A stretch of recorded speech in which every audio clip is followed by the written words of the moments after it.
Bonjour à tous, parlons du rapport Durham, une bombe nucléaire qui fait exploser l'oligarchie américaine, l'État profond et les médias, et qui remonte sur les Clinton, etc. Et vous allez voir l'impact énorme aussi en France. Tout le narratif des complots russes partout, complètement démonté, dézingué officiellement. Ce rapport Durham est un rapport officiel, je vais vous donner toutes les informations. Il est bien normal que les médias français en parlent si peu, alors que c'est rempli dans le débat américain aujourd'hui de ce sujet, et c'est bien normal, et ça donne une chance extraordinaire à Trump pour 2024 présidentielle américaine.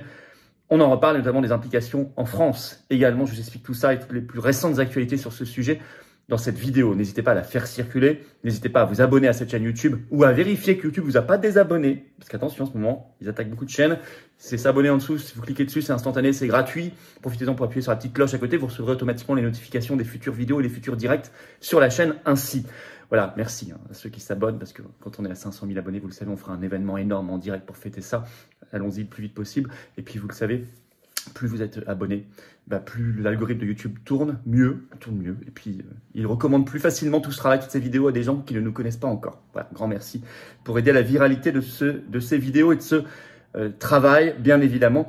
Et puis, vous le savez, nous avons ce grand rendez-vous, une première, c'est inédit. La très grande manif nationale spéciale effet secondaire, samedi 27 mai, Paris, rendez-vous 14h, Port-Royal. Casserole, drapeau français à volonté. Il y aura des pointures qui seront là, c'est en train de se monter. Ça va être pour briser l'omerta sur le sujet en France. Le débat existe en Allemagne, dans d'autres pays, pas en France. Omerta totale, la censure. On va briser ça. Les patriotes prennent leurs responsabilités. Organisez-vous. Il y a également un groupe covoiturage. Vous allez sur le site des patriotes pour vous organiser. Venez très, très, très nombreux. Enfin, je sais qu'il y aura du monde. Hein. Voilà, je sais qu'il y aura beaucoup de monde et je vous attends aux patriotes. Vous pouvez adhérer, réadhérer ou faire un don de soutien, notamment pour soutenir l'organisation de cette manif, parce qu'on n'a pas reçu un euro d'aide publique jusqu'ici, ni d'aide des banques. On va financer, grâce aux adhésions, réadhésions et dons, ça va coûter au moins 10 000 euros cette manif. Hein.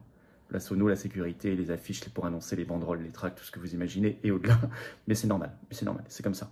Et tout ça, c'est défiscalisé aux 2 tiers pour vous. Hein. Adhésion, réadhésion, dons. Et si vous êtes adhérent ou réadhérent, vous êtes les bienvenus dans une belle et grande famille, très sincère, famille de cœur, de conviction solide, d'action, de rassemblement.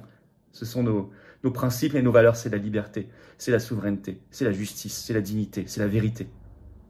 C'est ça nos valeurs, ce sont nos valeurs pour nous et les générations qui viennent.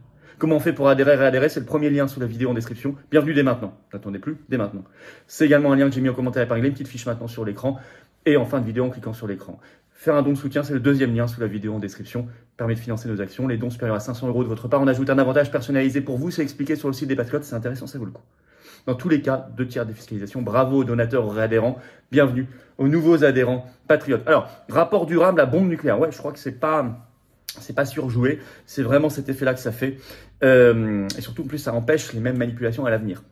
Alors, ça explose à la figure de l'État profond américain, des démocrates américains, on va en reparler, des médias, et y compris en France. Alors évidemment, c'est à faire connaître car on en parle fort peu. Il y a eu quelques articles le jour de la sortie du rapport dans la presse française, mais pas davantage. Alors qu'est-ce? Et en plus, ça rentre pas beaucoup dans le détail. Hein.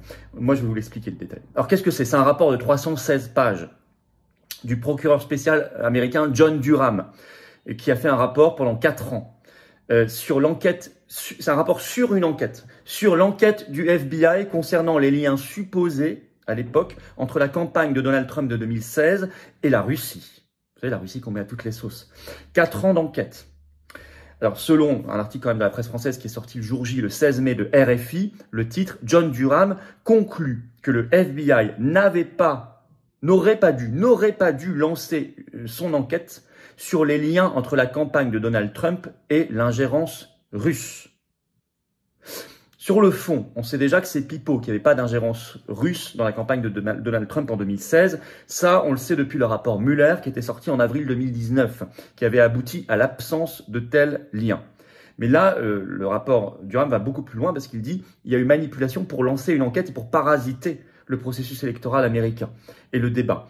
Donald Trump a d'ailleurs réagi au rapport Durham en écrivant, je cite sur ses réseaux sociaux, « Le public américain a été escroqué ». Et en effet, John Durham ajoute dans son rapport, je cite, qu'il n'y avait pas d'éléments probants, pas d'analyse de renseignements parcellaires de la part des enquêteurs qui auraient dû donc ne pas lancer leur enquête. Et il ajoute, je cite, le ministère de la Justice et le FBI n'ont pas tenu à défendre leur mission de stricte fidélité à la loi. et vous allez voir quels sont les acteurs de cette manipulation. Alors c'est une bombe à fragmentation. Même le Wall Street Journal, normalement très convenu, a écrit le 16 mai dans un édito le titre « Un compte-rendu accablant de la corruption du FBI et de ses complices ». Ça, ce sont des mots qu'on lit rarement sous la plume du Wall Street Journal concernant ces institutions-là. Et il ajoute, c'est un rapport important pour la démocratie. Alors, sur Fox News, ce 18 mai, vous avez un éditorialiste, David Marcus, qui dit ceci, je cite, « Le rapport Durham révèle la tyrannie du mensonge médiatique ». Il ajoute, les médias nous ont induits en erreur au sujet de Donald Trump. Le lien est fait sous sa plume également sur l'affaire Hunter Biden et notamment quand en 2020, pendant l'autre présidentielle américaine, non plus 2016 mais 2020, les médias ont dit non, l'affaire Hunter Biden c'est faux, c'est même une ingérence russe, etc. Et à l'époque même les réseaux sociaux avaient censuré l'information dont on sait maintenant qu'elle était exacte. Il fait le lien, il a raison. Alors il dit, est-ce qu'on aura des excuses de la part des médias? Je vais vous lire ce petit passage important. Et ensuite, il fait une comparaison très importante avec Orwell. Et vous allez comprendre. Alors d'abord, je vous lis le premier passage.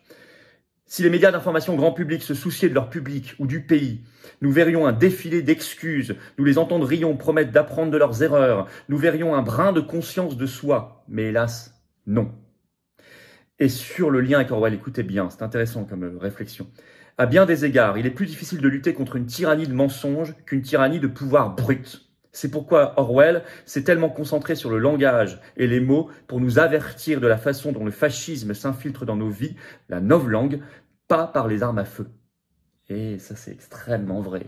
Vous avez la même chose sur tous se vacciner, tous se protéger, enfin toute l'utilisation des mots, l'inversion des mots, c'est très important. C'est pour ça que je voulais vous le citer. Alors, il va plus loin que simplement la mise en cause des médias.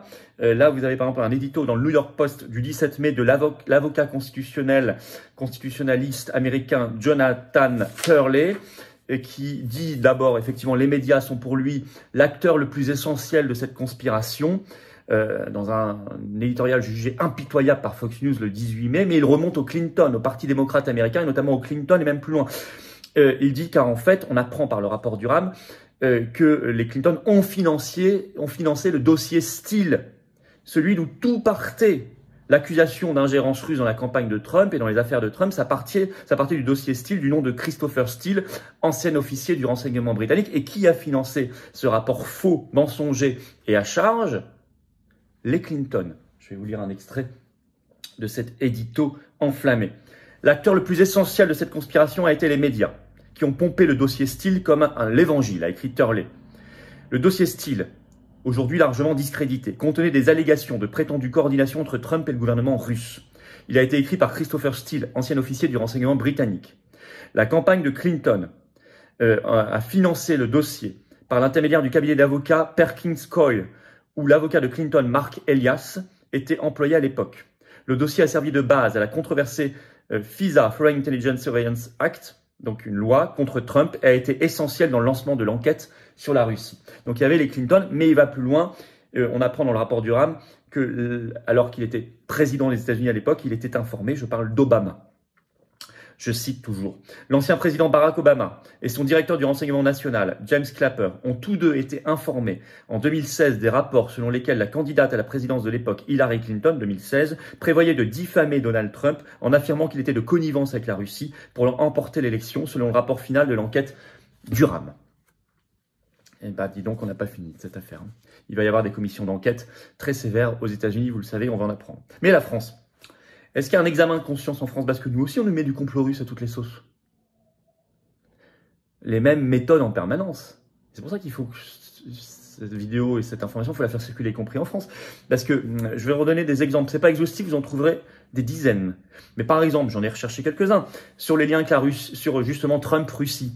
Le Point, l'article est toujours en ligne, 15 janvier 2019. Le titre, Donald Trump, pourquoi ses liens avec la Russie interroge. Mais aussi sur le Brexit, la Russie était derrière le Brexit. Ouest France, article toujours en ligne du 21 juillet 2020. Titre, Royaume-Uni, un rapport dévoile de possibles ingérences russes dans la campagne du Brexit. Possibles ingérences.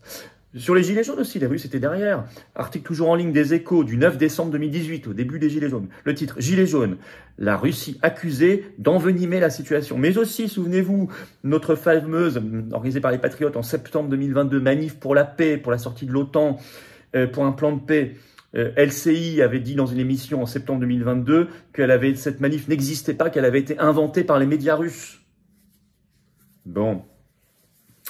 Et j'en ai plein d'autres des exemples. Donc, le travail devrait, et puis tous les fact-checkers qui voient des complots russes partout, ce travail de prise de conscience, d'excuses, n'est pas fait en France. Il faut le faire. Alors, en conclusion, c'est un rapport explosif, très très important, vous l'avez compris, pour tous ces enjeux. Il casse les narratifs, c'est ça qui est important, notamment pour l'avenir, et notamment en France. Il casse les narratifs. Il éduque, littéralement, au bon sens du terme, le public à déceler les manipulations, les vraies. Et puis, il est important pour deux enjeux actuels mondiaux. Un, pour la présidentielle américaine de 2024, parce que c'est du carburant pour Trump, évidemment. Et nous avons intérêt, quoi qu'on pense de Trump, nous avons intérêt à ce que le mondialisme échoue face à Trump en 2024. C'est tout. Il vaut mieux ça. Et deux, et ce rapport est important aussi pour comprendre la guerre d'Ukraine, où on nous met aussi responsabilité à 100% sur la Russie, la méchante Russie, tout aurait commencé en février 2022. Ça. Non, on voit bien à quel point la population a été dressée contre la Russie depuis des années par de la manipulation, par des fausses accusations. C'est intéressant, très intéressant, à plein de points de vue, à plein de titres, ce rapport. Faites circuler la vidéo si vous voulez bien. Pour cela, abonnez-vous à cette chaîne YouTube si vous voulez bien. Il suffit d'appuyer en dessous sur s'abonner. C'est instantané, c'est gratuit, bien sûr. Plus vous êtes abonné, plus les vidéos seront recommandées. Vérifiez que YouTube ne vous a pas désabonné. Dans ce cas-là, merci de vous réabonner si vous le voulez bien. Grand merci. Samedi 27 mai, 14h, Paris, Port-Royal. Le rendez-vous, défilé national, cortège national, spécial effet secondaire. Alors ça, je vais vous dire, ça va être gigantesque. Il y a toujours la pétition nationale pour soulever ce débat. Elle est en lien sous la vidéo en description. Si vous ne l'avez pas signé ni relayé, n'hésitez pas, ne tardez pas et venez très nombreux, organisez-vous. Il y aura des pointures. Ça va être casserole et drapeau français, évidemment, à ramener. Je vous attends, patriotes. Voilà. Moi, je vous attends, tout simplement. Je vous attends, vous êtes les bienvenus, vous êtes bien accueillis, vous êtes dans votre famille aux patriotes. Vous pouvez adhérer ou reprendre votre adhésion annuelle si elle a plus d'1 an et donc elle n'est plus à jour. C'est pas automatique, c'est à vous de le refaire. Ou faire un don de soutien pour financer le 27 mai. Tout le reste, nos actions quotidiennes, formidables militants, référents, délégués qui collent des affiches, qui distribuent des tracts, tout ça, ça coûte. Voilà. Bravo, bravo à tous ceux qui vont aider, qui vont nous rejoindre. Vous êtes les bienvenus, qui vont défendre des belles valeurs pour nous, nos enfants, nos petits-enfants, notre pays et notre humanité. C'est pas beau ça? Je crois qu'il n'y a rien de plus beau. Il y a rien de plus beau. Adhérer, réadhérer, c'est le premier lien sous la vidéo en description. C'est un lien également en commentaire épinglé. Et puis maintenant, dans quelques secondes, en cliquant sur l'écran sur un lien. Sous la vidéo en description, le deuxième lien sera pour faire un don de soutien aux patriotes, je vous l'ai dit. Tout ça est défiscalisé aux 2 tiers pour vous. Bravo aux donateurs réadhérents, bienvenue aux nouveaux adhérents patriotes. Vive la France!